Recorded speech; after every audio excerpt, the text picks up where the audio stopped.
All right, welcome back to the channel. I'm super excited for today's video because it's a book I'm really high on. Really excited to continue. It's a trilogy, but before I get into that, if you guys could like, comment, and subscribe, I would greatly appreciate it.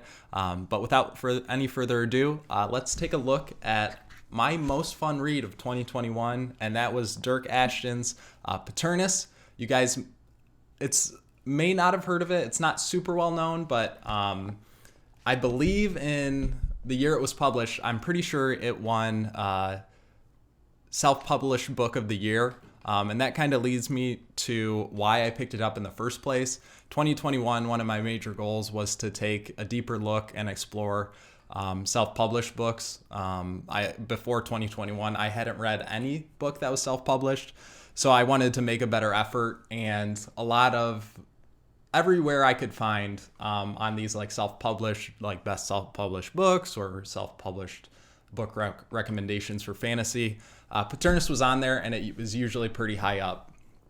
So I figured it was a good place to start. I actually read it, I think, just after I finished Malazan, but I was looking for something that was a little bit lighter, if you will. And not that Malazan wasn't fun, but just something a little lighter, something a little more fun. And everything I saw about Paternus led me to believe that that would be the case. And I can tell you with 100% certainty, after reading it, it met all of my expectations and even exceeded them.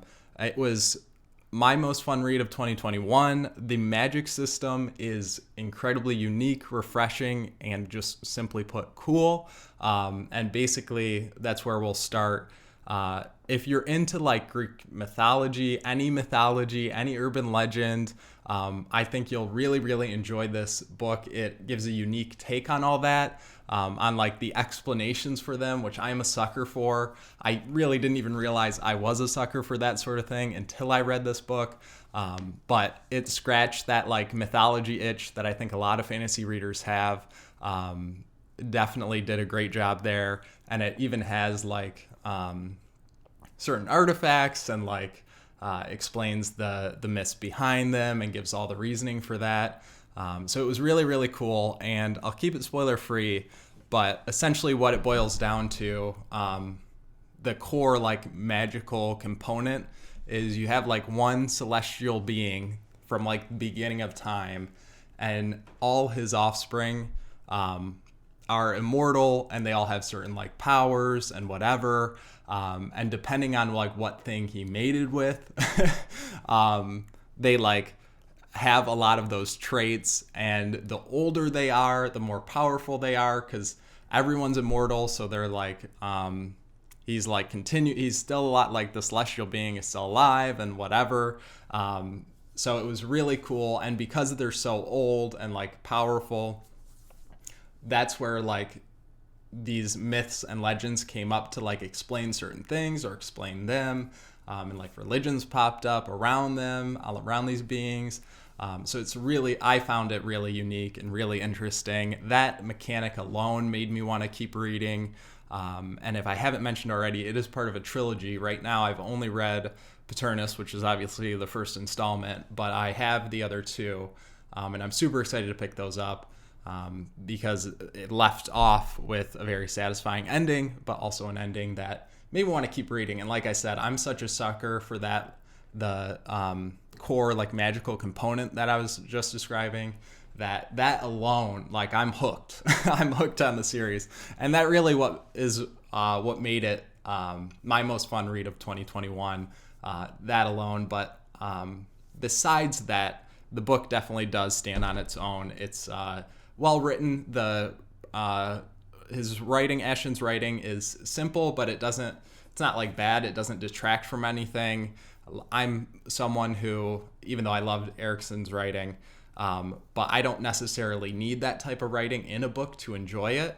But if you are someone who needs a little bit more, intricate prose, that might be an issue for you, but I think most people are fine as long as it's not detracting from the story, and it definitely doesn't in this case. So Ashton did a really good job. I'm pretty sure this was his debut novel as well. But I will say the characters I enjoyed, but they're not like the most captivating. Like, I wasn't reading because, it was Joe Abercrombie-esque character work or George R.R. Martin character work. And that's too high a standard to hold anybody to. But for me, the characters, although I enjoyed them, I didn't find they weren't like super deep. There wasn't a lot of like complex emotions that they were struggling with. It was very typical. And surface level is probably too harsh, but maybe that's my only one detractor. But like I said, I was more than willing to push that aside simply because of how cool pretty much everything about the book is. And Ashton does a really, really good job with the action scenes that are enhanced, all the more enhanced by these groups of like ancient, powerful, magical creatures fighting. And he does a really good job with action. And then like the fight scenes and all that are super, super captivating. You have, ancient artifacts that pop up that you're constantly learning about. So that's really the main takeaway for me, is if you're looking for something fun, relatively easy to read, and like I said, it's 450 pages, but it reads much, much quicker than that. Definitely a page turner. I encourage you guys to go check it out. And like I said, it may be the best book you haven't read in a while. At least the most fun book you haven't read, is what I'd say at the very least. So if you've gotten this far in the review and you've made it to the end, drop in the comment below so I know. Let me know what your most fun read of 2021 was. And I'll catch you in the next one.